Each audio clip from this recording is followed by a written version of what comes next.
पहले अखबार छपकर बिकते थे और अब अखबार बिककर छपते हैं। बड़ा दुर्भाग्य है इस देश का। आपने देखा होगा, हमने ट्विटर पे एक कैंपेन चलाया और लगातार 7 दिन तक इस देश का युवा विद्यार्थी चिल्लाता रहा। जगह जगह आपने देखा होगा कि लोगों ने ऑफलाइन प्रोटेस्ट भी किए और काफी सारे लोगों को प्रयागराज में जेल तक कर दी गई। मतलब कि आज अगर आप अपना हक मांग रहे हो तो आपको जेल में डाल दिया जा रहा है। आपको याद होगा, अटल बिहारी वाजपेयी जी ने एक बात कही थी कि जहां विरोध और विरोधियों को गद्दार मानने का भाव है, वहां लोकतंत्र समाप्त होता है और तानाशाही का उदय होता है। ये मैं नहीं, ये माननीय अटल बिहारी वाजपेयी जी का कहना था। लेकिन इसके बाद भी मैं आपको बता दूं कि हम हिम्मत नहीं हारने वाले हैं। हम ऑफलाइन प्रोटेस्ट भी कर सकते हैं, बट अभी वो हमारी प्लानिंग में इसलिए नहीं एग्जीक्यूट हो पा रहा क्योंकि आप जानते होंगे कि अभी कोरोना चल रहा है और सरकार के पास एक बहुत बड़ी सॉलिड वजह है कोरोना की। अभी सरकार ने 5 राज्यों से आने वाले लोगों पर भी कोविड रिपोर्ट का जिम्मेदारी दे दी है कि बिना कोविड रिपोर्ट के आप दिल्ली में प्रवेश नहीं कर सकते। कि अगर ये बात हम लगातार 2 या 3 महीनों तक उठाते हैं और लगातार हम ऑनलाइन कैंपेनिंग करते हैं, उसके बाद भी सरकार अगर जवाब नहीं देती है तो हम ऑफलाइन प्रोटेस्ट भी करेंगे। लेकिन आपको ये नहीं सोचना है कि हम हार गए। जैसे महात्मा गांधी जी ने कहा था ना कि पहले वो आप पर ध्यान नहीं देंगे, फिर वो आप पर हंसेंगे, फिर वो आपसे लड़ेंगे और तब आप जीत जाएंगे। इस मुहिम का फायदा हुआ है, ऐसा नहीं है कि हमने ऑनलाइन कैंपेन किए इसका कोई फायदा नहीं हुआ। इसमें भी आपको समझना है, पॉजिटिव रहना है कि इस मुहिम का भी फायदा हुआ है। सरकार तक हमारी बात पहुंच चुकी है, जितनी भी राजनीतिक पार्टियां हैं उन तक हमारी बात पहुंच चुकी है।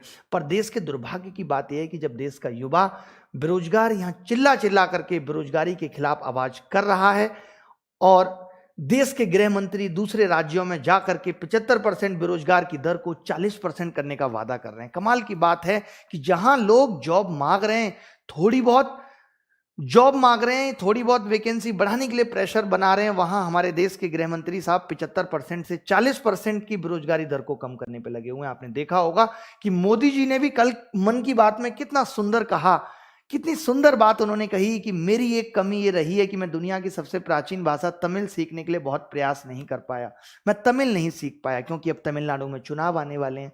मतलब चुनाव और चुनाव जीतने के लिए किसी भी हद तक जो जा सकते हैं, भले एक के बाद ऐसे वादे करने से ये लोग नहीं चूकते। इससे ये तो साफ है कि सरकार को युवाओं की कोई चिंता नहीं है। वो अपने किए हुए वादों पे कोई दोहराना नहीं चाहते, कोई सोचना नहीं चाहते। क्या समझे हम, पर हमें इस मुहिम को बंद नहीं करना है।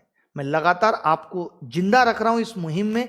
हम पढ़ाई भी करेंगे और हम इस मुहिम को भी जारी रखेंगे। अभी जो हमने पीएमओ पे ग्रीवेंसेस भेजी, लाखों में ग्रीवेंसेस गई भी होंगी, कुछ देर के लिए साइट हैंग भी हुई, उसके बावजूद भी सरकार का कोई जवाब नहीं आया। एक उम्मीद थी कि कल मन की बात में मोदी जी रोजगार पे चर्चा करेंगे, बट नहीं। वो ये तो चाहते हैं कि 2000 जो 12th की तैयारी कर रहा है वो युवा एग्जाम स्ट्रेस फ्री होकर दे, बट जो युवा 12th कर चुका है, ग्रेजुएशन कर चुका है, पीएचडी कर चुका है, उसके लिए मोदी जी ने कुछ भी नहीं कहा क्योंकि उससे सरकार को कोई फर्क नहीं पड़ रहा जो उसके बारे में बोलकर। मोदी जी के पास इस चीजों के लिए वक्त है कि वो नीतीश सरकार को कांग्रेचुलेशन कर सकते हैं कि उन्होंने बिहार में इतना काम किया, बट वो रोजगार पे बेरोजगारों के लिए, युवाओं के लिए एक सिंगल ट्वीट नहीं कर सकते। मेरी अंतरात्मा इस वक्त इतनी दुखी है कि मैं आपको बयां नहीं कर सकता।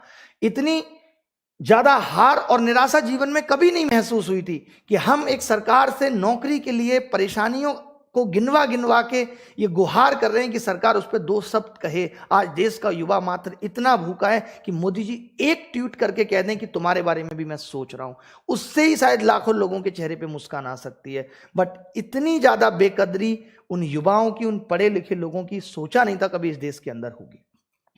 इससे ज्यादा और कमाल की बात है कि आज हर राज्य में बच्चा बेरोजगारी की चर्चा कर रहा है, रोजगार मांग रहा है और ऐसे लोगों को जेल भी डाल दिया जा रहा है। लेकिन सरकार है तो केंद्र सरकार तो मीडिया वाले दिखा रहे हैं भर भर के रोजगार दे रही है। बंगाल में भर भर के रोजगार दे रहे हैं, 75 लाख रोजगार देने का वादा कर दिया। इसी सबसे तो वोट मिलेगा, यही तो वोट लेने का तरीका है। लेकिन जहां सरकार आ चुकी है वहां किसी को कोई फर्क नहीं पड़ता कि किसी को रोजगार देना है या नहीं देना। गलती सरकार की भी उतनी नहीं है, गलती हम जनता की है कि हम इन वादे, इन बहकावे में बहुत जल्दी आ जाते हैं। लेकिन फिर भी मैं एक ही बात कहूंगा कि हिम्मत नहीं हारनी। आप देख रहे होंगे आज यूपी के सदन में भी विपक्ष पार्टी ने यह मुद्दा उठाया रोजगार का। भले ही सरकार ध्यान नहीं दे रही, लेकिन कब तक ध्यान नहीं देंगे? हम लगातार ये कोशिश करते रहेंगे कि रोजगार पे ध्यान दिया जाए। आज कुछ मीडिया चैनल्स ने इसको दिखाया, कल और मीडिया चैनल्स इसको दिखाएंगे और पूरे पूरे दिन दिखाएंगे, पूरे पूरे दिन रोजगार पे चर्चा होगी, जैसे आज किसानों पे हो रही है। तो वो दिन भी दूर नहीं है जब रोजगार पे बात होगी। मैं तो ये कह रहा हूं कि अगर सरकार के लिए रोजगार उतना मायने नहीं रखता, हम ये मान रहे हैं कि आज मोदी जी ने ये कह दिया कि देश बाबुओं के हाथ में नहीं देना या उन्हें रोजगार नहीं देना, तो एक बात समझ में नहीं आती कि अब जिन राज्यों में चुनाव है उन राज्यों में रोजगार देने की बात क्यों कही जा रही है? अगर रोजगार मायने नहीं रखता तो आप मत कहिए, आप कहिए कि रोजगार हम नहीं देंगे आपको, इसके बाद अगर वोट देने हैं तो दीजिए, मत दीजिए। बहुत दुख की बात है। लेकिन इन सब चीजों के बीच में एक बात तो ये कि जो हमने पीएमओ पे ग्रीवेंसेस भेजी थी उन सब का भी जवाब अभी कुछ नहीं आया है। हम परसों यानी कि वेडनेसडे को सुबह 11 बजे फिर एक ट्विटर कैंपेन चला रहे हैं जिसमें हम मांगेंगे मोदी जवाब दो, हमें जवाब चाहिए कि आप जवाब क्यों नहीं दे रहे, कब तक नहीं देंगे। मैं हमेशा कहता हूं ना कि कब तक नहीं देंगे, हम उन सब हदों को पार करेंगे जब तक कि सरकार जवाब नहीं देगी।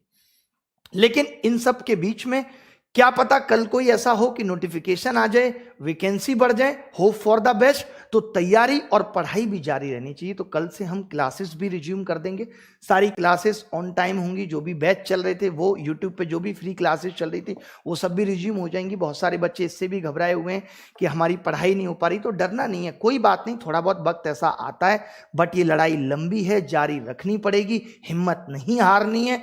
हम अंत तक, मैं आपके साथ बना हुआ हूं, कोई आपके साथ हो ना हो। आप देख रहे होंगे मैं लगातार जिस दिन से ये मुहिम चली है हर दिन लाइव आके, हर एक दिन बाद लाइव आके आपके साथ खड़ा हूं, आपको बता रहा हूं कि ये लंबी जंग है बट जीत कर रहेंगे।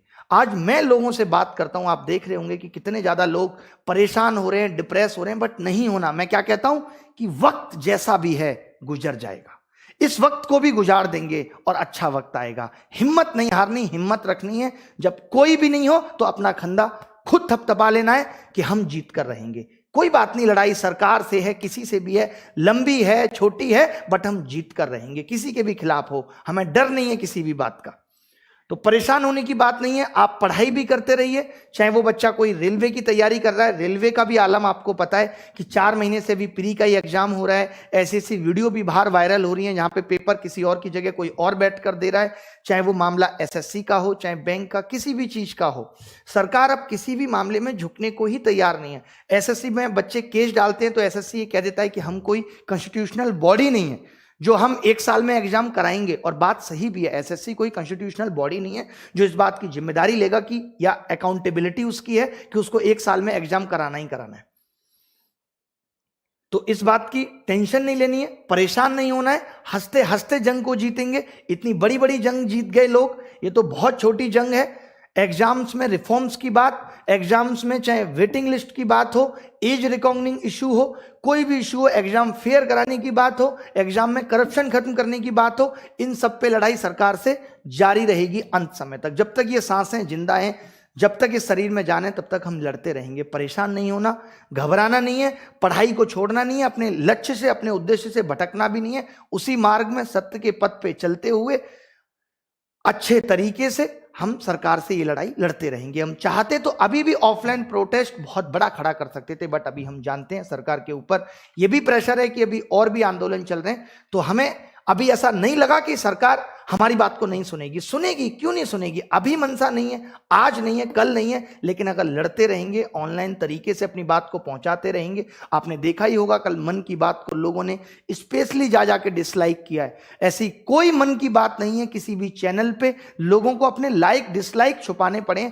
इससे ज्यादा शर्म की बात मीडिया चैनल वालों के लिए हो भी नहीं सकती। एक मीडिया चैनल जो आप जानते हैं पूछता है भारत वालों को अपने लाइक डिसलाइक छुपाने पड़े, जबकि मीडिया का काम था सच दिखाना।